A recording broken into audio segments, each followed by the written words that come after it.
this is going to be an unpopular opinion, and I'm going to call you out since you don't seem to understand. Every single one of you over there boycotting Asian business and spreading more Asian hate, you black people with your black fatigue, okay? And what your people call niggerism. Yeah, not my words. Those are your people words. You people that is living in that black culture mentality, the poor victim mentality, thinking that people still owe you reparation. Yeah, you I'm the one talking to you Every single one of you failing in life. And then you want to blame everybody else. You see this whole Cyrus case and Mr. Chow? None of this would have happened if you raise your kids right. Asians are having a fatho moment. They are literally crashing out. I mean, crashing out. And they just proved our point. You cannot survive without us.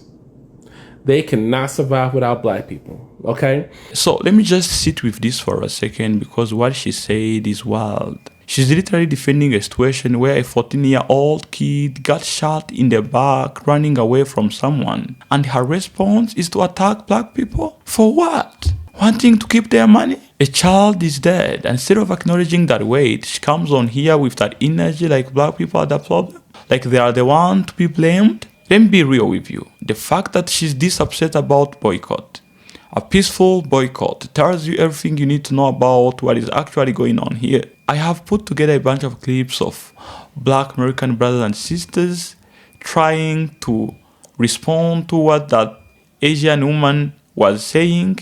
And I want y'all to watch these clips. And as you're watching, don't forget to share your opinions down there in the comment section. The video is for educational purpose. He's mad because black people are boycotting them, and the only reason why they care is because black people are the ones going to their stores. Their stores are actually in the black community. He's mad because black people can determine whether they eat or not. Because black people control a lot of money in the world. All the companies really market to black people. Nike markets to black people. Like, black people might be the poorest people, but we spend the most money. That is a bad thing for our community, but it's a good thing for businesses. They will use us, black people. They will use us to the death. She mad than a motherfucker that she need us. That Chinese lady is mad that her future of her family depends on black people, depends on niggas. She don't want this to bleed over to other communities, so she trying to shame us. Make y'all be like, prove a point. I'm gonna come shop at your store because I can afford it. You can't keep me out your store. That's what she think, but she think niggas stupid. Everybody else do that. Gucci do that. Louis Vuitton do that. You go into Louis Vuitton, they'll act like they don't want you to buy. We need our money for your generation to be better. People will put their business in our community, they'll live outside our community and look down on us. On black people that try to open up beauty stores, Chinese people won't even sell you the stuff, and if they do, they raise the price up. So black people got to raise their prices up to black people, and you thinking that black people like always trying to charge more. No, it's because people charge us more because they want us to not have businesses in our own communities. So they charge us more money when we go get our products from the Chinese people and the cheap products. We'll go get the products from them and they'll charge us more money, so we got to raise the price. Then they'll sell it for cheaper to the Asian store around the corner so they can have cheaper prices so people will go to them. So they sticking together. Baby, now y'all black women will start wearing y'all natural hair and stay the fuck out them weave shops. You see how many people on black people's like failure and them being stupid? Ghettos to fund their life. They depend on stupid niggas buying products from them to fund their life. Those are their exact words, okay? They also are saying that if y'all are so anti-Asian and y'all don't want to use none of our shit, make sure you don't use nothing made in China. Make sure you don't buy none of our wigs and weaves. Don't go to our hair stores. Don't go to our restaurants, our corner stores. Don't do nothing. They said stay up out of our shit. They said they tired of y'all broke niggas coming in they shit stealing. Then all in the same breath, they're upset that we don't want to be racially profiled every time we want to go and patronize any of these businesses. Yeah, they're saying that we're playing the Asian hate card, although when we're going in these same Asian businesses that are in our communities, we're being followed around. You know, we're being accused of stealing. You know, y'all are trying to enforce these strict ass rules on the people that are quote unquote supposed to be patronizing your business. Then you got the PR princess. The power to the people, okay? Child, they are going working overtime, making video after video how they stand with the black community, and they're just so ashamed, and that they understand why black people don't want to patronize Asian businesses. But yet when you're at the dinner table with your mom and dad and your grandma and everybody at the table, and they're openly being racist, you're not doing or saying anything. You see, your power to the people, and you support the black community when black people are in the room. But when black people are no longer in that room, are you still having that same stance and viewpoint? Yeah, I didn't think so. But anyways, this is what's going on. Make sure you follow me. If we so ghetto and we got such nasty attitudes and y'all don't need us, what y'all mad about? If we want to go and find black-owned businesses, no matter how long it took us. Like, if everybody just woke up today and we're like, okay, well, let's go support our own community, what y'all mad about? If y'all hate dealing with us so much, if we're so terrible for your business, what y'all mad about?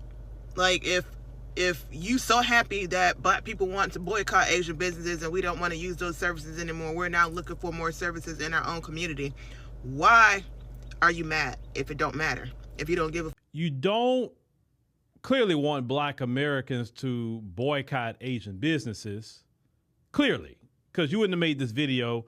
You wouldn't have been so triggered. You wouldn't have was just crashed out for a good 2 minutes in a video, right? Clearly that bothers you. Nothing violent. No one's saying beat you up. Nobody's saying anything. They're saying we're going to pause our spending until we feel something is rectified, or we may not even do nothing at all. We may just do a permanent pause on spending with you. Why are you so mad? Why are you triggered? Why? I mean, let's call it what it is. I mean, I'll get there a little later. But then in the next breath, you say black fatigue. Well, which one is it? Is it black fatigue, or is it you upset that black Americans are saying they want to boycott businesses within your prospective communities? Why are you crashing out? Do you have a business and you concerned about that? And if you do have a business, then man, no black people need to go over there with you. Period. If you do have one.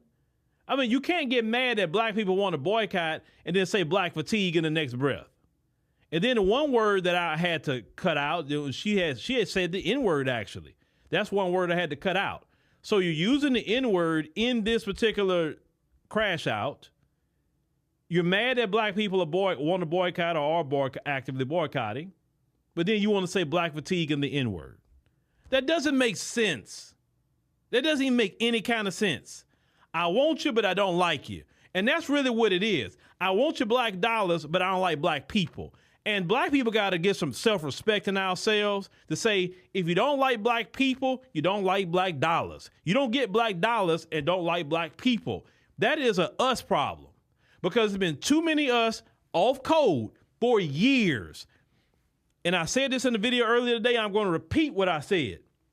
There's been so many videos over the years where black people, black men in particular, have stood up against these Asian business owners for disrespecting black women, putting hands on black women. And what did a lot of these black women do? Go their happy self right back to them people. That's why they talk that way. That's why they get away with what they get away with, is because, I'm sorry, some of y'all sisters out here don't have no self-respect for yourself. Your nails is more important to you than your self-respect.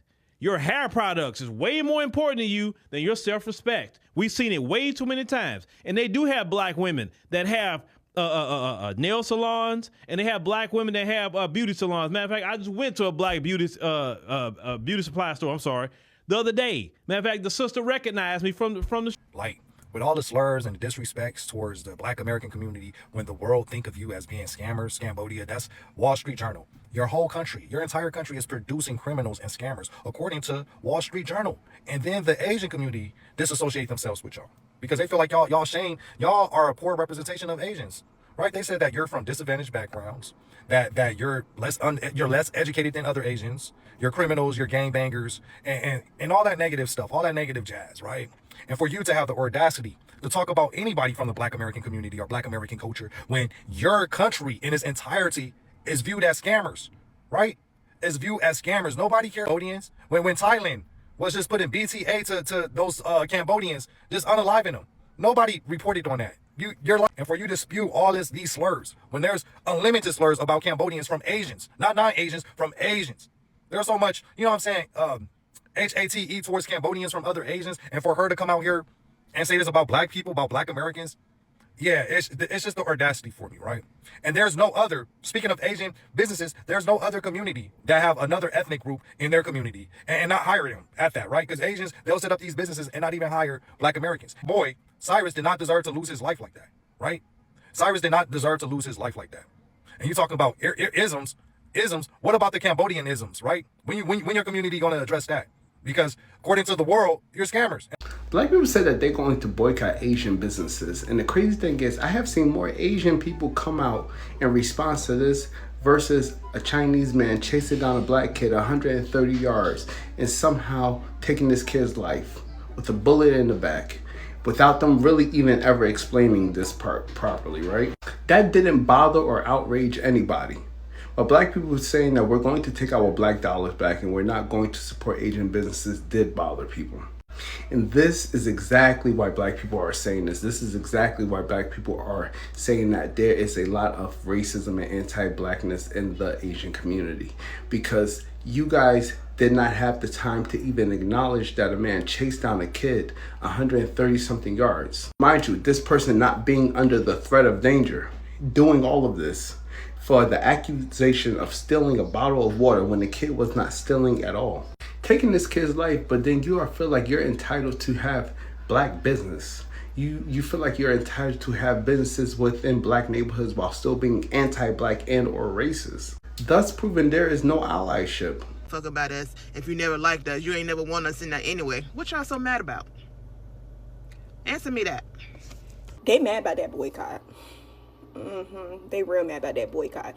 They saying that if that boy went in that store trying to steal them bottles of water, even though it was been proven so many different times that boy did not try to steal them bottles of water, he would not have been put on a t-shirt. In fact, mind you, I'm only the messenger. This is exactly what they said. They said that they tired of these niggas and their niggerism. Black children don't get to be innocent. America has shown us time and time again that they will put a child's blackness before anything when deciding whether or not that child gets to live or die. You've seen that in the stories of Emmett Till, George Stinney, Tamir Rice, Michael Brown. On March 16, 1991, in Los Angeles, California, 15-year-old Latasha Harlins walks into a convenience store, and from the moment she walks in, she's racially profiled. The store owner accuses Latasha of stealing a $1.79 bottle of orange juice. Latasha says, "No, she's not. I'm going to pay for it." The store owner then grabs Latasha, grabs her backpack, and when Latasha tries to walk away, the store owner shoots her in the back of the head, killing her instantly. $1.79 is all Latasha's life was worth. And even worse, the store owner gets 5 years probation. No jail time. That sounds real familiar to the story of Cyrus Belton, a 14-year-old black boy who was accused by a gas station owner in Columbia, South Carolina, of stealing a water bottle. Cyrus didn't steal the water bottle. He ran away, and the gas station owner still shot him in the back. And that murderer was just found not guilty. When you're a black child in America, you better grow up quick, because you don't get to be innocent. Change your heart, change your mind, change your actions. Racism is a choice, people. I don't care if you've been taught that blacks are bad. When you start to experience people individually on your own, that changes. It changes. Because you know all black people can't be bad, just like I know all white people can't be bad. All Asian people can't be bad. All Latino people can't be bad. All Pakistani people can't be bad. All Indian people can't be bad. Like, that is a given. But you choose what you want to hold on to because it justifies your bad behavior. I don't know about anyone else, but with regards to this the boycott of Asian businesses by black patrons,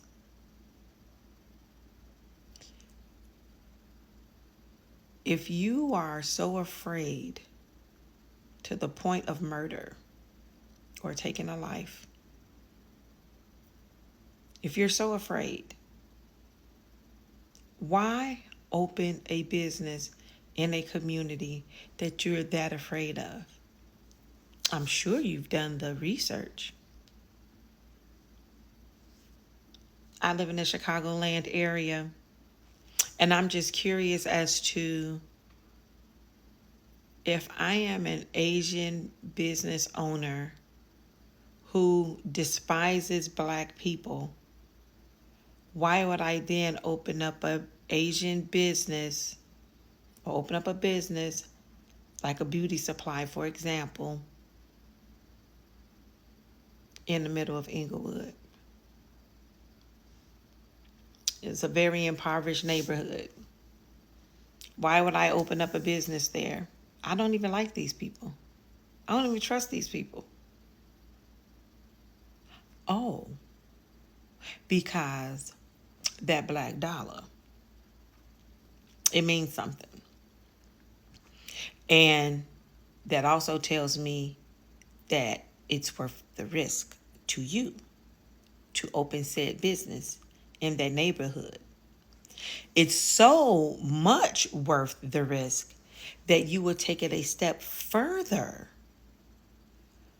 by working with manufacturers and distributors to implement a monopoly of sorts where a beauty supply that is owned by a Black business owner will not be able, or it would be difficult for them to purchase and stock their shelves to be competitive with you as a business owner.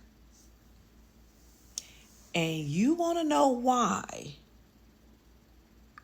we are boycotting, or there's a boycott against your business.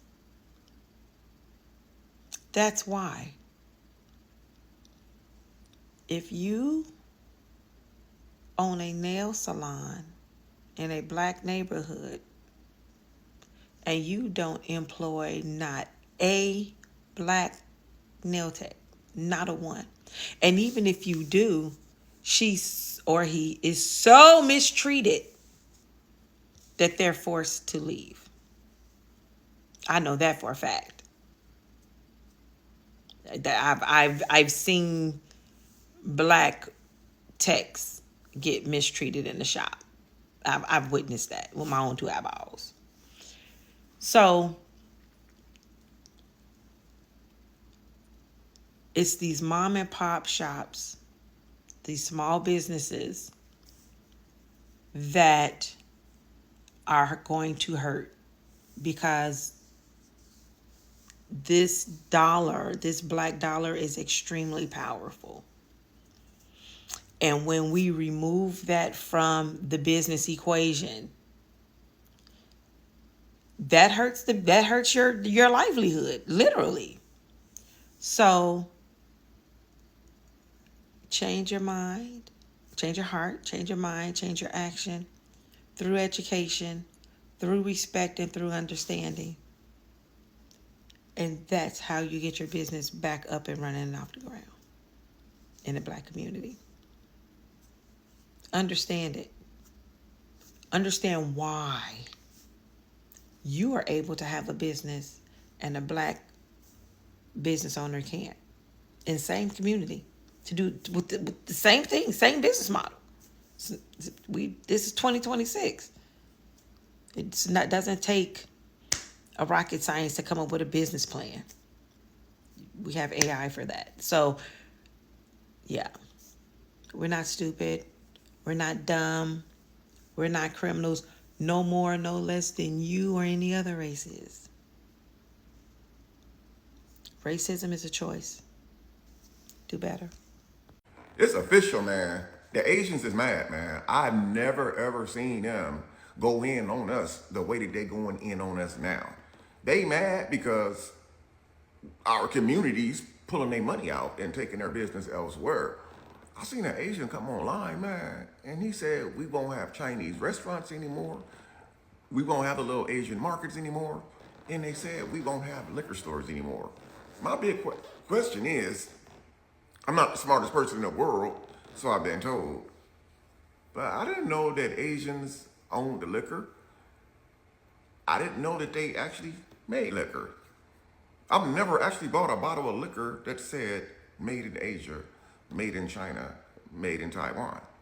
So when they threaten to pull the liquor out the neighborhoods, I think my man was just going off, man, just venting or something. Cause I didn't know that Asians made liquor, man.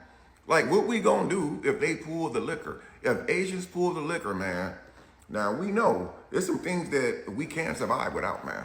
We can survive without the weed, because our women do have very beautiful hair. We can survive without the nails because our women can do their own nails. We can do without the rice because we can eat other stuff like potatoes, mashed potatoes and stuff like that. But liquor? Y'all threatening to pull the liquor, man? Y'all taking the liquor out the hoods? What the hell give an Asian rights to own liquor? You guys let me know if I'm wrong. I could be wrong. But I didn't know the liquor that we buy from these liquor stores was made by the Asians, man. So what is this guy talking about? Are they threatening us, man, to take our liquor away from us, man? You gonna take our liquor from us, bro? Or were you just popping off at the mouth? You guys let me know in the comment section. Do the Asians own the alcohol, man, that's coming into the U.S.? Because if they do, I apologize in advance. But I didn't know that they owned the liquor. And if they do own the liquor and I find out that they own the liquor, I'm gonna make another TikTok and I'm gonna apologize to them. But until then, y'all got us messed up. Now that we've heard all of that, both that Asian woman and the responses, let me tell you what I'm seeing and what this all means. First thing, notice what she didn't do. She did not once say a child died and there is a tragedy. Not once. She could have started with that. She could have acknowledged that weight, but she didn't. From the very first second, she went straight to defending herself, defending her right to profit, defending her own people's business. That tells you everything about her priorities. A black boy is in the ground and she's worried about money. Now, the second thing I want to point out, because I think it is important, is that she actually proved the exact point black people are making. She said it herself. Black people are the poorest but spend the most money. Companies market to black people. She said it like it was a complaint.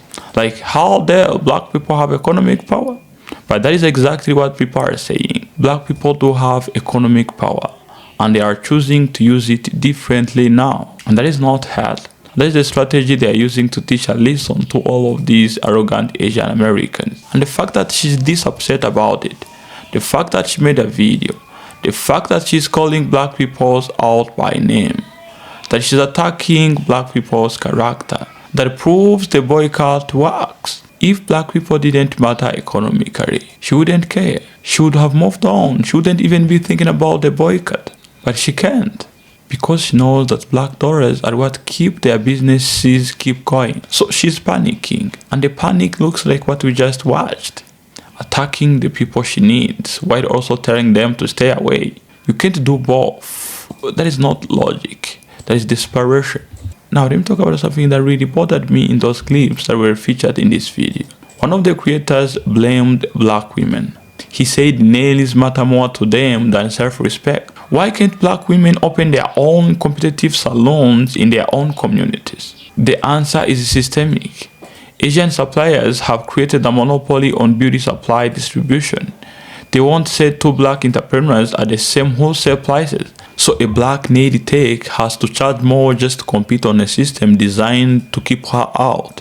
Meanwhile, the Asian salons have cut her the whole way, using inventory they got at the rate she can't access. Then if that is the case, why blaming black women for using the only option available? Yes, there are some salons owned by black women, but if you see the struggles that they face with, you will really understand. Even the prices are not as cheap as the prices as the Asian nail tech salons. So it is not fair to blame black women for using Asian salons, because probably they have no other option.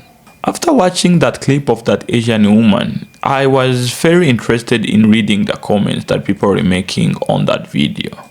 And one of the comments said something that I think is absolutely clear. Why are you mad if black people don't want to shop with you anymore? If black people are so bad, if they are so ghetto, if they are so terrible, why does their money matter? That is the question that Asian woman can hardly answer. That is the contradiction she can't resolve. Because the truth is simple. She wants black dollars but does not want black people. She wants black people to go to their store and spend money, but she does not want to respect black people. She does not want black people to be hired. She doesn't want to treat black people fairly. She wants the benefit without responsibility. That does not work anymore and shouldn't have worked in the first place.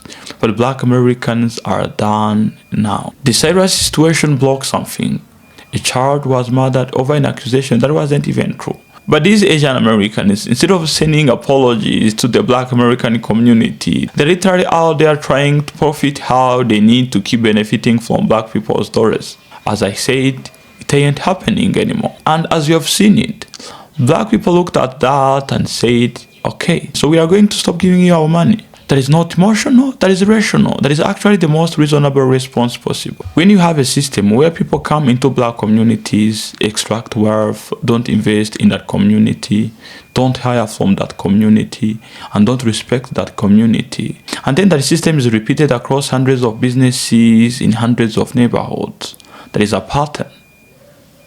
That is systemic. And systemic problems require systemic responses. That is what the boycott is. It is a systemic response to a systemic problem. And you know what? It works. We are seeing that right now. Other many Asian Americans are upset because when black Americans decide to redirect their dollars, it matters. It has consequences. It demands respect. That is power. And for once, black Americans are using it. Black people cannot drop the ball. They are fighting for economic power, and that is what it is. This is about understanding that money is power. When black Americans decide to spend together, when they are strategic about where their dollars go, they create change. And I think that is what she's really angry about. Not the boycott itself, but the fact that black people finally understand that they don't have to accept disrespect. They don't have to be grateful to be allowed to spend their money some way. They can set standards. They can have boundaries. They can say, if you don't respect me, I'm taking my business elsewhere. And that is not entitlement, that is dignity. If you are black, understand your own power. Understand that when you decide to spend your own money, you're not just making a transaction. You are making a statement. You are exercising choice. You are setting standards. Keep doing that. Support people who support you. Shop where you are respected. Take your money to places where your presence matters and where your dignity is non-negotiable. So brothers and sisters, keep standing and understand that your economic choice is one of the most powerful tools you have. So that was it for today. Let me know what you all think down there in the comment section. If you have enjoyed watching this one, click on the like button and subscribe for more interesting episodes. Ciao.